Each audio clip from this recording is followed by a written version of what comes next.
जिसने ना कभी आराम किया, विघ्नों में रहकर काम किया। अब आपके जीवन में चुनौतियां आ रही हैं, मन नहीं लगता होगा, गुस्सा आता होगा, चिड़चिड़ापन पैदा हो रहा होगा, ये सब चीजें शुरू हो चुकी होंगी। ध्यान मतलब ये नहीं कि आंख बंद करके 3 घंटे लेटे उसको हराम हो रही है, मन ही तो है, विचार फेंक देता। तुम बैठो और विचार कब फेंकेगा? जब पढ़ने बैठोगे तब। सीतापुर वाली बुआ पापा से मकान में हिस्सा मांग रही। Motivation is for workers, not for Kings. और जब आपके अंदर ताकत होगी मानसिक, कोई छोटा मोटा विचार आपको प्रभावित नहीं कर सकता। जिसने ना कभी आराम किया, विघ्नों में रहकर काम किया। अब आपके जीवन में चुनौतियां आ रही हैं, आप गौर से देखो, 50% लोग जो यहां खड़े हैं मिडिल क्लास के होंगे।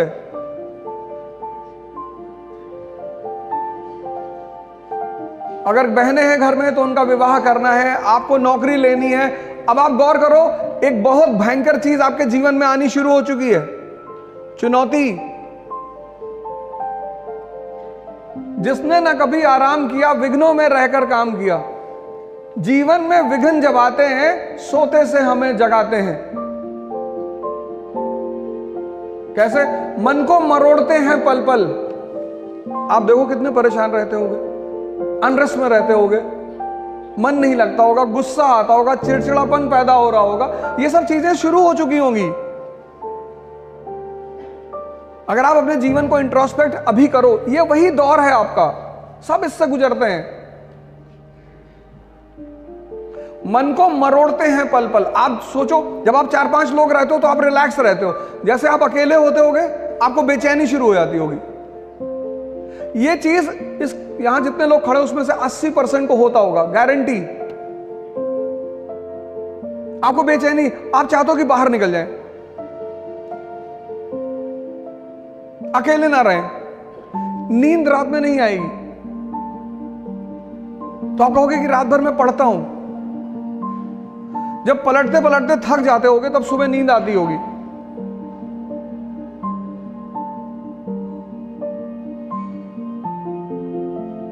मन को मरोड़ते हैं पल पल, तन को कहीं बीमारी हो गई, कहीं पेट में दर्द हो गया, किसी को माइग्रेन होगा। आजकल के सबसे बड़ा रोग माइग्रेन है। माइग्रेन इसीलिए कि सपने भी बड़े हैं और चुनौतियां भी बड़ी हैं, और दोनों में लड़ाई चल रही है। कि इस देश की सबसे बड़ी विधा है ध्यान। ध्यान मतलब ये नहीं कि आंख बंद करके 3 घंटे लेटे उसको हरामखोरी है। ध्यान मतलब देखना, अपने आप को देखना। उसमें एक प्रक्रिया है। भारत में बड़े सारे सेंटर्स हैं, विपासना के सेंटर्स हैं। बुद्ध ने ये खोज की थी इस विधि की, विपासना की। विपासना का मतलब होता है आन पान सत्य, अपने आप सांसों को आते जाते हुए देखना। आप जब भी परेशान हो इस ट्रिक को लगाइएगा, अपनी सांसों को देखिएगा। आपका मन क्या है ये आपको नहीं पता, विचार कहां से आते हैं ये आपको नहीं पता, और विचार कौन से आएंगे ये भी आपको नहीं पता। मैं क्लास ले रहा था अर्ली इन द मॉर्निंग 8 बजे। एक लड़का आगे ही बैठा था और 700-800 की क्लास थी। तो कुछ देर बाद वो बाहर निकला, फिर आ गया। तो ऐसा होता रहता है, लड़के जाते रहते आते रहते, वो कोई दिक्कत नहीं है। फिर 15 मिनट बाद वो फिर बाहर निकल गया। तो मुझे लगा इसका शायद तबीयत खराब होगी, फिर आगे बैठा। फिर तीसरी बार जब वो उठा तो मैंने उसे रोका, मैंने कहा क्या हो रहा है? कह रहा सर मुझे बार बार लग रहा है कि भूकंप आ रहा है। ये तुम्हारा मन ही तो है, विचार फेंक देता। तुम बैठे हो और विचार कब फेंकेगा? जब पढ़ने बैठोगे तब। तुम पूरे दिन घूमो, ये तुमसे कुछ नहीं कहेगा। जैसे तुमने किताब खोली, एक विचार फेंक देगा। सीतापुर वाली बुआ पापा से मकान में हिस्सा मांग रही।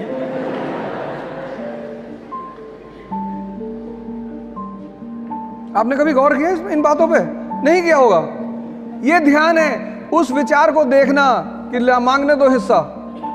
मुझे पढ़ना है, आईएएस बनना है, डॉक्टर बनना है, इंजीनियर बनना है, विधायक भी बनना है। सब आईएएस ही बन रहे, विधायक कोई बनने को तैयार नहीं, सांसद भी बनना है, और फिर बुआ जी का मकान कब्जा करना है।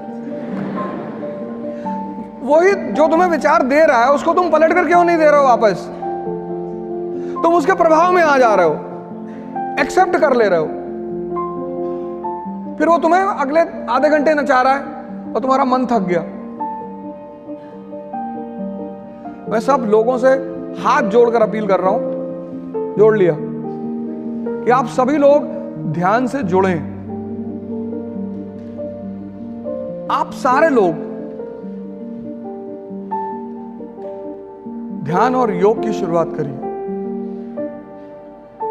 यह रिक्वेस्ट है मेरा आपसे, क्योंकि चुनौतियों से तभी लड़ पाओगे जब तुम्हारे अंदर ताकत होगी। मोटिवेशन एक उधार की चीज है जो मजदूरों के लिए होती है। इस बात को डायरी में लिख लो। यह मोटिवेशन की कहानी किसने शुरू की थी? ओ फोर्ड ने, अमेरिका का व्यापारी बिजनेसमैन फोर्ड। उसको पता चला कि मजदूर ज्यादा काम नहीं कर रहे हैं, तो उसने कहा इनको मोटिवेट करो। Motivation is for workers, not for Kings. और जब आपके अंदर ताकत होगी मानसिक, कोई छोटा मोटा विचार आपको प्रभावित नहीं कर सकता। समाज, एक तो आपका खुद का विचार, फिर समाज।